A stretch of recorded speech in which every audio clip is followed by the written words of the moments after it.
नमस्कार मित्रांनो, मी गजानन रायकर. आज आपण बघणार आहे मागेल त्याला सौर ऊर्जा कृषी पंप योजना हा फॉर्म कसा भरायचा आहे याविषयी आज आपण माहिती घेणार आहे. पूर्ण डिटेलमध्ये माहिती सांगणार आहे, तरी व्हिडिओ स्किप करू नका. चॅनलवर नवीन आला असाल तर चॅनलला सबस्क्राईब करा.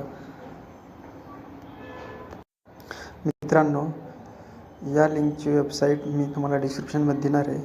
त्या लिंकवर जाऊन आपण अप्लाय करू शकतो नवीन कृषी पंप योजनेसाठी. तर मित्रांनो, सर्वप्रथम आपल्याला काय करायचं आहे, भाषा निवडायची. मित्रांनो, मराठी घ्यायची. ऑलरेडी मी मराठी घेतलेली आहे, तुम्ही पण मराठी घ्या.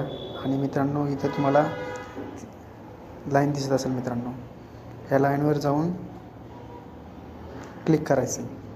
क्लिक केल्याच्या